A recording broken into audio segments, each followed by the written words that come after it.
Hey guys, welcome back to my channel. If you're new here, I'm Rachel. If you're not subscribed already, don't forget to subscribe before you leave. So today I'm going to be doing my first update in my Pan That palette for 2019. If you saw my intro, you'll know that I'm actually painting 2 palettes this year, which is definitely a little bit more challenging, but it's been a lot of fun. I'm really enjoying it. So let's just jump right into my progress. So I'm going to start off with my Tartelette palette just because I've been using this one I think the most. And this one is a plain and neutral matte palette. So far I've really been enjoying this palette. There's a range of neutral tones in it, so I'm able to do a range of different looks. I do find that these shadows are a little more drier in texture and they're not as pigmented as some of my other shadows, which I don't mind for like everyday basis looks because I find it makes it look more natural and I don't mind having to build it up for that purpose. But when it comes to more glam looks, like this isn't the palette I would reach for necessarily.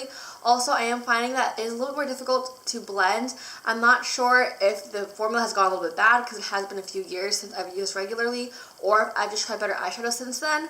So this isn't really a holy grail palette I remember it being, but I am enjoying panning it and the looks I'm getting from it. So here is my current progress. As you can see, I haven't hit pan on anything yet, but I do have a few dips going in a few of these shades. So starting off from left to right as usual, as you can see from these cream shades over here, I've mainly been focusing on this one up here and this one down here. I've just been mixing the two to set my eyelid primer, and so far so good, nothing too exciting. I have worn down the embossment almost completely and I'm hoping to have a deeper dip or possibly hit pan by my next update. The second row over here is what I use a lot for my transition shades, and I've been getting the most use out of these shades.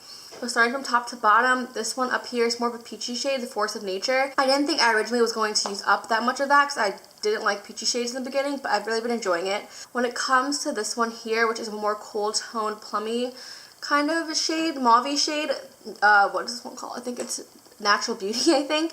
This one I don't use as regularly as the other transition shades, so that I don't have quite as much use on this one as the others. This one down here, Wanderer, is the one that I use the most. As you can see, I've completely worn down the embossment and I have a pretty decent dip going, if I would say so myself. I think I will be able to hit pan on this one by the next update because I use this one pretty regularly. So I have been reaching for this top shade up here, which is called Dreamer. It's like a neutral, deeper matte brown, and I do find that it works pretty well in my outer corner to deepen up any looks. And I've kind of worn down the embossment on that one. As for this one here, which is called Best Friend, this purpley shade, I haven't reached for it too much, and also the same with this grayish tone shade down here. I don't really go for cool tone looks that often. And then as for all of these deeper shades, I haven't really been reaching for them other than for liner. So I've been using this brown one and this black one and kind of mixing them together to wear as a liner. I don't use a lot of shadow when I do that, so I feel like I can still see all the embossments on these. So this formula is a little bit harder to pan just because I feel like the powders are very hard packed in this palette, which I think I mentioned in my intro. So I do find that the progress is going a little bit slow, but I am surprised to see as much progress on like the shade Wanderer over here. Like, I feel like this one has like quite a bit of progress on it, and I didn't think I would make that much on my first 3 months, so I am pretty excited. I think I will do a decent job on this year. So there are a few shades I'm not reaching for, but I feel like overall I'm using the majority of this palette versus last year where I only used like a few shades. And moving on to my Lorac Unzipped palette, just wanted to mention that I'm not quite sure about Lorac's cruelty free status before I got into this palette. So this palette I feel like has more visible progress on it, even though I don't use it quite as much as my Tarte one. I've been mainly focusing on the shimmers in this palette since my Tarte palette has been providing me with the mattes that I need. So here is my current progress. As you can see, there is a little bit more visible progress for this palette. So starting off over here, as you can see, I've been reaching for this white shade a lot. It has kind of a pearly finish to it, and I've been reaching for this a lot from inner corners, so that one has probably had the most use in this palette out of all of that because I use that pretty much every single day. And then I'd say one of the second most use is this one here, Unattainable. This is a really pretty kind of bronzy shade, and I wear it all over the lid a lot for kind of like a one shadow look, and it's really, really pretty. I've been reaching for that quite a bit and really have been enjoying that shadow. And then as for the other shimmers, I've been kind of focusing on these 3 here. There is a very, very slight dip going in Unbelievable. It's kind of more rose gold shade. I think I'll get more use out of it come springtime, because I feel like that rose gold hue is more of a spring tone color. And then as for Unreal, I have rediscovered this one recently. I am actually wearing it on my eyes today. I find this looks really pretty in the center of the lid for like a halo eye effect. It looks really bright. So I feel like I'll be reaching for this one more a lot now that I've rediscovered it.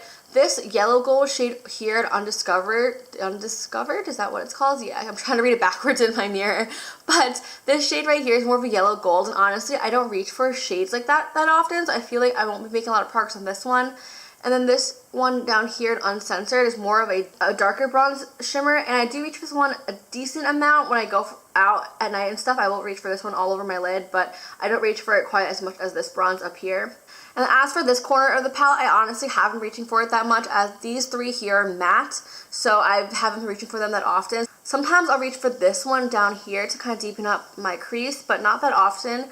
Usually I'll stick to the mattes in the Tartelette palette. So I feel like pairing these two palettes is an interesting combination, just because I feel like this Tarte one leans more neutral cool, where this one is definitely more of a warm tone bronzy kind of palette. So pairing them together is definitely interesting. I'm getting a lot of interesting looks from them, and using them together, I've really been enjoying them so far. And although I do find that panning two palettes is a little bit more challenging, because you have to focus on two palettes and making progress on two of them instead of just focusing on one, I do find it is keeping me more inspired. I'm having a lot more fun with my makeup, and it's just been a lot more fun than painting just one palette. So I think if I am going to continue doing palette palettes in the future, I am going to be including two palettes. I've been really enjoying it. But anyway, that's all the progress I have for you guys today. I hope you guys enjoyed this video. If you did, don't forget to give it a thumbs up and subscribe if you want to see more videos from me. And I'll see you guys next time. Bye!